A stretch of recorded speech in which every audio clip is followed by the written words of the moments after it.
Baba egameni lomfowethu uJesu Kristu waseNazaretha, sisondela kuye uNkulunkulu wethu ngokukhulu ukuyithobeka, ngokukhulu ukuyithoba. Sithobeka phambi kobuso bakho, sivuma ukuthi Nkosi kasibahle. Sonile ngokwenza ngokucabanga, sazi singazi Jehova, sakwenza okubi phambi kobuso bakho. Sixolele uNkulunkulu wethu, silibalele izono zethu. Baba, usifundise nokubaxolela abasonayo thina, ungasingenisi ekulungweni, kodwa usikhulule kokubi ngokuba umbuso ongowakho namandla nenkazimulo kuze kuphakade. Amen. Bazalwane, namhlanje kuningi engifisa ukukhuluma ngakho, kodwa ngikhetha ukuthi namhlanje ngikhulume ngempilo kaJesu nokuthobeka kwakhe, his remarkable example of humility, ebonisa ukuzinikela nokuzehlisa nokungazigqaji nokulalela noma isimo singavumi, nempatho nokuyiphatha kakhulu ukuqonda ukuthi uJesu Kristu wayewumuntu owayethobekile kakhulu. Siqale nje ekuzalweni kwakhe nokukhuliswa kwakhe. uJesu Kristu wazalelwa emkhombeni. uJesu Kristu wazalelwa emkhombeni. Okuqala lokho, uma sifunda laphayana kuLuka 2,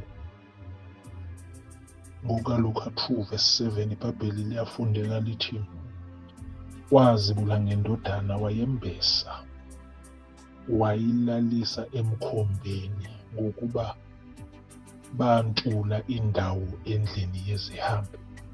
Jesu Kristu, bazalwane, wazalelwa emkhombeni, indawo nje edelelekile, ekakwe zilwane.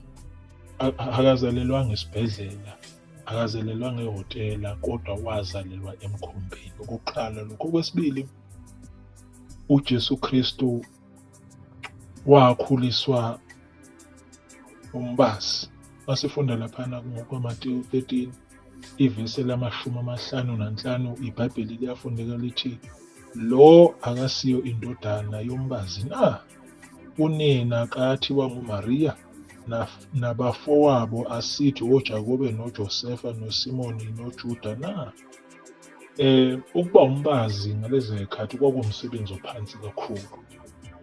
Siyabona ukuthi ukuzalwa kukaJesu Kristu nesuka muva lakhe likhombisa ukuthi wayewumuntu owayengazalelwanga endaweni la ebesingathi ubefanelwe ukuhlonishwa nokuhlonipheka. Ake siqhubekele phambili. uJesu Kristu-ke, bazalwane, uma sibuka-ke manje umsebenzi ayewenzile emhlabeni ney'mfundiso zakhe, iBhayibheli laphana liyafundeka ngokwaJohane 13 ivesi lokuqala kuya evesini lika-17, ukuthi uJesu Kristu ngendlela ayeyithobe ngakhona uboniswa laphana ewasha izinyawo zabafundi bakhe njengenceku. Waye ezehlisile, bazalwane. Wayengafuni ukukhonzwa, wayeyisikhonzi, wayeyinceku, wayesebenzela laba ayebazele. Angazi ukuthi, bazalwane, niyangibona nithi ngiyakuphi. uJesu Kristu wayethobekile, ezalwe endaweni edelelekile, engeke yenza abanye abantu ukuthi mabesuke bebekwa isuka muva lakhe bese beba nokumhlonipha ngenxa yendawo azalelwe kuyo. Bazi abazali bakhe futhi babengubona abantu naye wayengamaziqhaji ukuthi owami ubaba ungumbazi. Jesu Kristu wayeqonda ukuthi uyinceku. Nakho siyambona laphana ngokaJohane 13 ivesi lokuqala kuya evesini le-17 ukuthi uwasha iy'nyawo zabafundi bakhe. uJesu Kristu wafundisa kakhulu efundisa kakhulu ngokuthobeka bazalwane. Wayefundisa kakhulu ngokuthobeka. Masibuka laphana uMateyu wamashumi amabili nantathu ivesi le-12 uthi, kepha yilowo nalowo oziphakamisayo uza kuthotshiswa, nalowo ozithobayo uza kuphakanyiswa. Emfundisweni zakhe wayefundisa kakhulu ngokuthobeka nokuzithoba.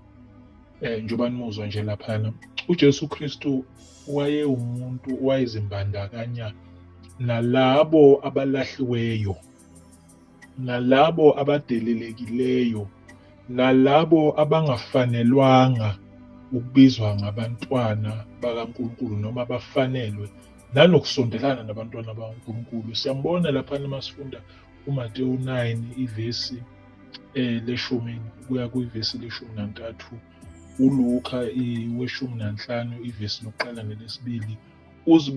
Ubonakala ekhuluma noma efundisa laba umphakathi obadelele abangafanelwanga ngokomphakathi ukubizwa nanokusondelana nabantwana bakaNkulunkulu. uJesu Kristu ke lesikhuluma ngaye. uJesu Kristu bazalwane wabhekana nezingqinamba eziningi kwaze kwafika ekufeni kwakhe, efela emthini wehlazo isiphambano. Waboshwa, washaywa,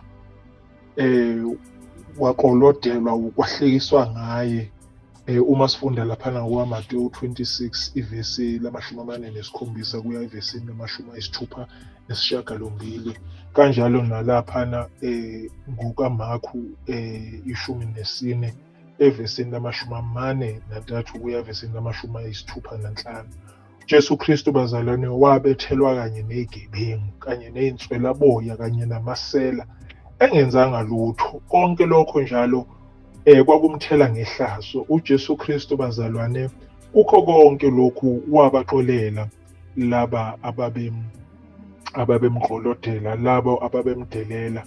Siyamuzwa laphayana kuLuke wama-23 ivesi la-34 ethi baba baxolele ngokuba kabakwazi lokhu abakwenzayo. uJesu Kristu bazalwane ekufeni kwakhe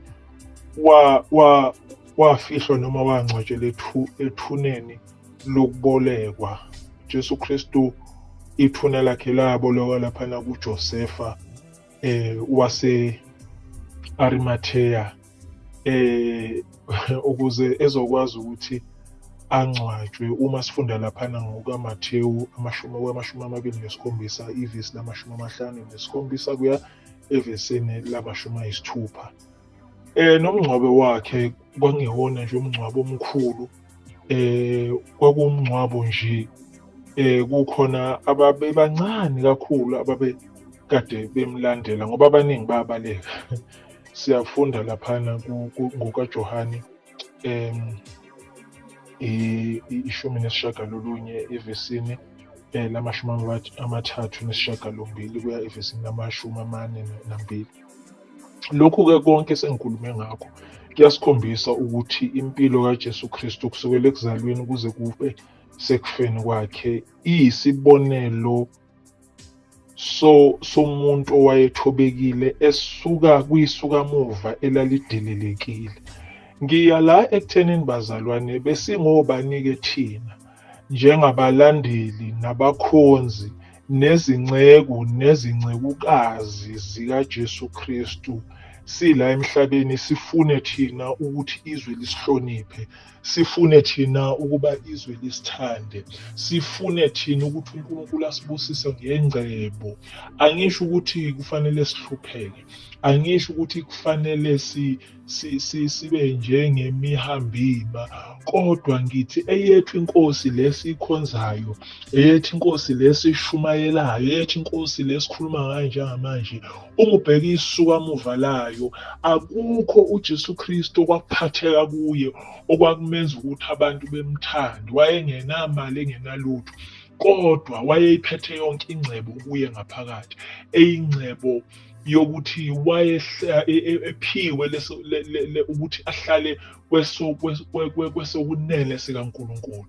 Ngakho-ke nathi bazalwane besingobani ukuthi besingafisa ukuthi-ke thina bese siba abanemali sihlonishwe ngoba sinezinto. Lokhu kuyasivezela kancane ukuthi uma ngempela thina sifuna ukusithabatha lesiphambano, simlandele lo Jesu, kunezinye izinto okufanele siy'shiye emuva ezingonkulunkulu bethu bala emhlabeni, ingcebo yala emhlabeni, nezinto zala emhlabeni ebese sibhekana naye ngqo, ngoba wakhuluma nakulo owesilisa owayefisa ukumlandela wathi, uma efisa ukumlandela enzeni bazalwane, niyayikhumbula leyo ndaba, wathi shiya konke, ingcebo yakho yonke. Kwamele ukuthi le nsizwa icabangisise ukuthi eyi, ngikushiya konke pho. Ngamanye amazwi bazalwane, ngiyala ekuthenini uma ngempela sifisa ukumlandela lo Jesu, kuzomele sazi ukuthi kunezimo esizobhekana nazo ezizokwenza ukuthi abantu ngempela bengasiboni siwutho la emhlabeni. In fact basibone singelutho ngenxa nje yokuthi singabalandeli bakhe. Kodwa ingcebo yethu bazalwane ayikho la emhlabeni. Injabulo yethu ayikho la emhlabeni. Ukwenela kwethu akukho la emhlabeni, kodwa kusekhaya ezulwini. Lawo nje amazwi enkuthazo athi uJesu Kristu uyisibonelo sentobeko nokuthobeka nokudeleleka, kodwa kuNkulunkulu uJesu Kristu uyindodana yakhe ezelwe yodwa, uyindodana yakhe aziqhenyayo ngayo. Ngiyafisa ukuthi nathi ngelinye ilanga isifikelele lolu suku esekuthi mase sifikile phambi kukaBaba athi, well done my daughter, athi well done my son, wenze kahle kusaphila emhlabeni. Bazalwane, engathi uNkulunkulu angaba nani, anisibekele, uNkulunkulu anibusise. Noma sesiwuvala u-2024 siphikelele ku-2025, uNkulunkulu avule imiqondo yethu, uNkulunkulu asibonise ukukhanya, uNkulunkulu abe ngamadoda asiholayo endleleni ngegama elihle nelinamandla lomfowethu ngoJesu Kristu, kubongwa manje ukuze kube phakade. Amen.